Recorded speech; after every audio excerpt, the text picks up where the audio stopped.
Hello mga kaipon, welcome back to our channel, and today we're going to learn how to invest in stock market for beginners this 2026 for the Philippine stock market. So today, I'm going to give you 10 steps, 10 steps kung paano makapag-invest sa Philippine stock market.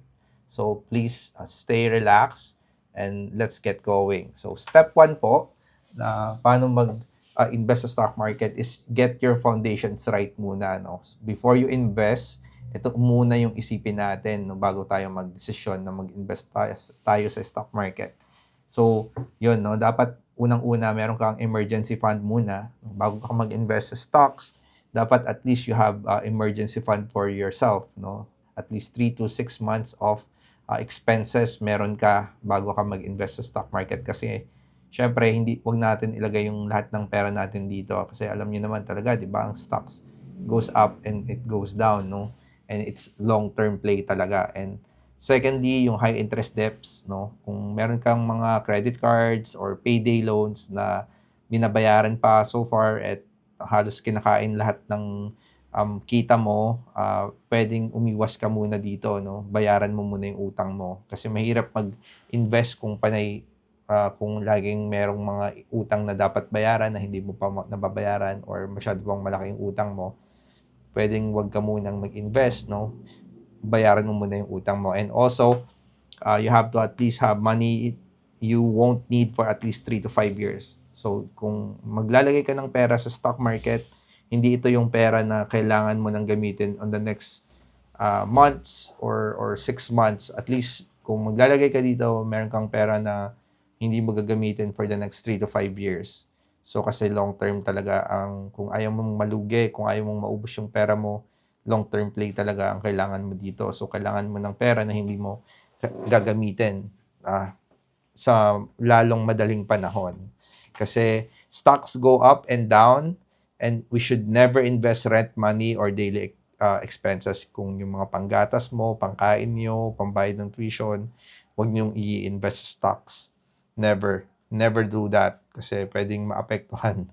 Once you buy a stock and it goes down, mahirap ibenta kapag lugi ka, 'di ba? Okay lang sana kung puro pataas. Pero kung paano pagpababa, ibenta mo sa lugi, imbes na kumita ka, malulugi ka pa. So time is really your friend pag nag-iinvest sa stocks. At kung gagamitin mo na agad-agad yung pera mo, huwag ka nang mag-invest muna dito. Step number 2 is you have to understand how the Philippine stock market works. Okay, nag-invest tayo, guys, sa Philippine stock market. Ang tawag doon ay Philippine Stock Exchange. It's a local exchange in the Philippines. So, yung mga kumpanya sa Pilipinas, dito mo bibilin sa Philippine Stock Exchange, no? Yung mga kumpanya, kagaya nila Maynilad, Semirara, Ayala, Jollibee, BDO, Metrobank, yung mga kumpanya na kilala mo dito sa Pilipinas, at yung mga ibang hindi mo kilala, no? So, dito sa Philippine Stock Exchange, meron tayong around 280 companies, no, in the local market na pwede nating bilhin. So, ito lang yung mga pinapakita natin, no? Marahil yung iba dito alam nyo, no? Metrobank, PLDT, Manila Water, no? So, yan. And no, in the Philippine stock market, kikita ka in two different ways, no? Two different ways. And number one way is yung tinatawag natin na capital appreciation when the price goes up, no? So for example lang, no? For example lang po, ito, pakita ko sa inyo yung chart ng Maynilad, no? For example lang, no, nabili mo sa Maynilad ng 14 pesos. And then nung umakyat siya, binenta mo siya at around 17 pesos. So you earn 3 pesos sa kada share na nabili mo. So isa yan yung way na pwede kang kumita sa stock market, yung tinatawag nating buy low and sell high. Meron naman na isang way naman na kikita ka din sa dividends, no? Kapag nagbigay ng dividend yung companies, bibigyan ka ng dividends minsan every quarter or every year. Pero depende, no? Depende kung kailan nila i-announce yung dividends na mabibigay mo. So, yung mga kumpanya na usually they're giving 6 to 7%, or yung iba nasa 10% pa nga yung dividends year on year, no? Nakita dun sa pera mo. And yeah, no, choose a stockbroker, step 3. So, ito yung step 3, guys. Kailangan, kung gusto niyo bumili ng stocks sa Philippine stock market, kailangan niyo ng broker. So, You cannot buy stocks directly. You need a PSE accredited broker. So ito lang yung mga broker na alam ko na pwede nyong gamitin in order for you to buy stocks dito sa Philippine Stock Exchange. So ito yung pinakakilala, yung Call Financial, no? Most brokers, popular to sa mga beginners, yung Call Financial. And yung gamit ko guys, meron din akong Call Financial account, meron akong First Metro Securities, at meron akong yung ginagamit ko ngayon dito sa pagbablog natin, ito yung philstocks.ph. Ito yung gamit ko, pero marami pang iba, no? Katulad ni BDO Securities, BPI Trade, Dragonfly, AAA, Equities, at Investa Trade. So, kung meron pa kayong iba, no, comment nyo na lang po sa comment section natin. Pero ito yung mga ilan na pwede nyong pagpilian, no? So, make sure lang, no, yung kung bibili kayo ng broker, dapat madaling gamitin, easy online platform, no? And then, meron silang research tools. And then, yung mababa lang yung minimum funding para at least makapag-open kayo ng account. Na at least, meron kasing mga broker na 1,000 pesos lang, pwede na.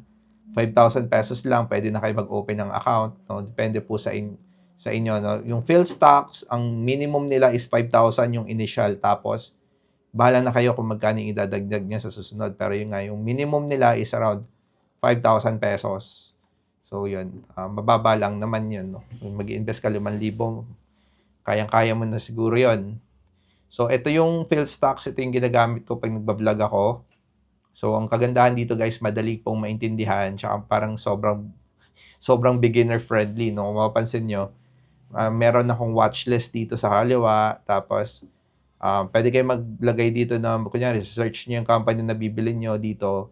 And then sa kanan, dito nyo makikita yung, pwede nyo pindutin yung portfolio nyo. Tapos, dito rin pwede kayo mag-buy and sell, no, ng stock, no, na gusto nyong piliin, buy and sell. So, pero pwede nyo rin pindutin yung watchlist nyo, no, kung gusto nyo bumili diretso. Kunyari, bili kayo ng A-REIT, pindutin nyo lang to, or Metro Bank or East West, pindutin nyo lang to para mabilis kayong makapag-buy and sell. And then yung portfolio, no, pag pinindot nyo tong portfolio sa right side, ito yung lalabas. So, dito nyo makikita yung mga stock na hawak nyo at yung total equity value nyo, no. So, ito, yung total equity natin ay around 24,000. Tapos, yung total na nabili natin is 18,000. Yung market value niya, 18,000 pa rin, no. So, gain tayo ng 23 pesos. Pero syempre may available tayong cash. That's the reason why 24,000 yung total equity natin. Meron pa tayong available na pwede nating ibili. So, yun lang po, ano. And step 4 guys, open a trading account. Ano ba yung mga typical requirements pag nag-open ka ng trading account? Usually guys, ang typical requirements for opening a trading account is 1 to 2 government ID, no? Pwedeng isa or dalawa. Depende sa broker na sasabihin ng broker. 1 to 2 valid government ID, no? Kailangan, syempre dapat may government ID ka. So, hindi ka naman magkakaroon ng government ID, 1 to 2 government ID na hindi ka totoong tao. So, isa lang yan, no? Para malaman nila na totoong Pilipino ka, no? So, and then yung proof of billing or bank statement mo, syempre dapat may bangko ka, or yung proof of billing mo, meron kang Meralco o water bill na nandito ka sa Pilipinas, no? And then TIN, no, tax identification number, dapat meron kang TIN, hinihingi yan. Kasi nire-report din yung taxes mo dun sa TIN mo, no, nire-register. Syempre pag kumita, yung mga broker kasi kumikita yan ng pag nagbenta ka, di ba, sinisingil ka ng income tax. So, nare-record yun sa BIR. And then, yung bank account mo, kailangan din talaga yan. Especially when you're trying to withdraw. Kasi pag nag-withdraw ka ng pera, hindi nila ipapadala sa mga ibang bangko yung pera mo. Kailangan sa bangko na nakapangalan sa'yo bago mo ma-withdraw yung pera mo. And mostly, ang typical na approval, no, na paggawa ng account, usually 1 to 5 business days, no, pag gumawa ka ng mga account sa mga broker na to 1 to 5 business days, so ma-approbahan yung account mo. So, next is step 5. Kapag nakapag-create ka ng account, once approved, no, na-approve ka na ng broker, syempre magde-deposit ka ng initial mo. Usually over the counter, yung iba dati over the counter, pero ngayon syempre online banking na or digital bank, no, yung Maya, pwede na yun, no, pang ano, yung GCash or Maya or whatever online bank mo, pwede na doon mo na isend. And you have to start small. 5,000 to 10,000 is okay, no. Minsan 1,000 nga pwede na eh. Kaso nga lang minsan kasi yung minimum na pagbili mo kasi guys ng stock is around less than 2,000, no? Yung Metrobank nga, 'di ba? 68 pesos times 100, 6,000 ang minimum buy. So, kaya yan tinawag na 5,000 to 10,000 kasi depende yan sa minimum na pwedeng allowed dun sa stock na bibilin mo. So, kung meron kang 10,000, makakabili ka na siguro ng lahat ng stock na minimum. Yan, no? So, yun. And you don't need a lot of money to start. Consistency is what matters more. Ang maganda lang dito, kung wala masyadong pera, di next month, no, magdagdag ka ulit para makabili ka. Kumbaga, kahit maliit lang, okay na yun. Kung pa 5K ka per month, okay na yun. Step 6 is decide your investing style, no? Napaka-importante nito, yung investing style mo as a person, no? So, bibigyan ko kayo ng mga options dito para at least makilala nyo yung sarili nyo. So, option 1, yung long-term investor, best for beginners. Ito rin yung ginagawa ko sa sarili ko. So, yung mga long-term investor, they buy strong companies with dividends, no? Yung bibigay ng dividends.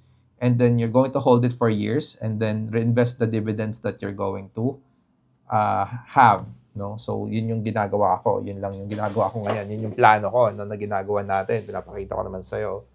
So, and then, ito yung mga recently na pinaskill natin sa YouTube channel na matataas magbigay ng dividends, no? Yung dividend yield, no? Yung DMC, LTG, Semirara, PLDT, East West Bank, FGen, Aboitiz Power, Metrobank. So, ito na yung mga stock na bibili natin, ina-add natin sa portfolio natin. And option 2, ito naman yung pangalawang option is pag nag-invest ka, you become a trader, no? You buy low and sell high, which is I'm not recommending talaga, no? Kasi ito guys, it requires charts, timing, experience, and also a higher risk of losing, no? Syempre, pag di mo alam ang ginagawa mo, feeling trader ka,